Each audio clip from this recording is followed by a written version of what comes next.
ಮೂಲಕ ಸಮುದಾಯ ಅಭಿವೃದ್ಧಿ ಸಮಿತಿ, ಗ್ರಾಮ ಅಭಿವೃದ್ಧಿ ಸಮಿತಿ, ವಿಜಿಲೆನ್ಸಿ ಕಮಿಟಿ, ಸಮುದಾಯ ಸಂಪನ್ಮೂಲ ಕೇಂದ್ರ ಮೂಲಕ ಹಲವಾರು ಯೋಜನೆಗಳಿಂದ ಆರ್ಥಿಕ ಸಂಪನ್ಮೂಲಗಳನ್ನು ನೆರವಾಗಿ ಸದಸ್ಯರಿಗೆ ಒದಗಿಸಿರುವುದರ ಮೂಲಕ ತನ್ನ ಕಾರ್ಯಕ್ರಮಗಳನ್ನು ವಿಸ್ತರಿಸಲಾಗಿದೆ.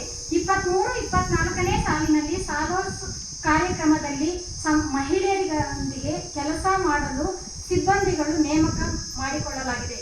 ಯೋಜನೆಯ ಗುರಿ: ದಲಿತ, ಹಿಂದುಳಿದ ವರ್ಗದ ಜನರು ಹಾಗೂ ಅಲ್ಪಸಂಖ್ಯಾತರಿಗೆ ಸುಧಾರಿತ ಜೀವನ ಗುಣಮಟ್ಟವನ್ನು ಕಲ್ಪಿಸಲು ಹಾಗೂ ಮಹಿಳೆಯರಿಗೆ ಶಾರೀರಿಕ ಹಾಗೂ ಲೈಂಗಿಕ ದೌರ್ಜನ್ಯ ಮುಕ್ತ ಪರಿಸರವನ್ನು ಒದಗಿಸಲು ಸಮುದಾಯ ಆಧಾರಿತ ಲಿಂಗ ಸಂವೇದ ಹಕ್ಕುಗಳ ಆಧಾರಿತ ದೃಷ್ಟಿಕೋನಗಳೊಂದಿಗೆ ಪರ್ಯಾಯ ಜೀವನ ಉಪಾಯದ ಆಯ್ಕೆ ಸುಗಮವಾಗಿರುವುದಕ್ಕೆ ಪ್ರಮುಖ ಭಾಗ್ಯದಾರರು ಹಾಗೂ ಕರ್ತವ್ಯ ಪಾಲಕರೊಂದಿಗೆ ಒಳಗೊಳ್ಳುವಿದೆ. ರಚನೆ: ಗ್ರಾಮೀಣ ಮಹಿಳಾ ಒಕ್ಕೂಟದಲ್ಲಿ ವರ್ಷಕ್ಕೊಮ್ಮೆ ಜನರಲ್ ಬಾಡಿ ಸಭೆ ನಡೆಯುತ್ತದೆ. ಕಾರ್ಯಕಾರಿ ಸಮಿತಿ ರಚನೆ ಮಾಡಿ ಅದರಲ್ಲಿ ಪದಾಧಿಕಾರಿಗಳನ್ನು ಆಯ್ಕೆ ಮಾಡಲಾಗುತ್ತದೆ.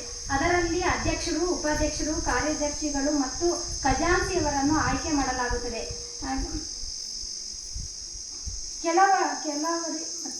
ಕೆಲವು ಮಟ್ಟದಲ್ಲಿ ಆಡಳಿತ ಅಧಿಕಾರಿಗಳ ಕಾರ್ಯಕ್ರಮಗಳನ್ನು ಯೋಜನೆ ಮತ್ತು ಅನುಷ್ಠಾನ ಜವಾಬ್ದಾರಿಯನ್ನು ತೆಗೆದುಕೊಳ್ಳುವುದು, ನಂತರ ಯೋಜನೆ ಅನುಷ್ಠಾನ ಮಾಡಲು ಟೀಮ್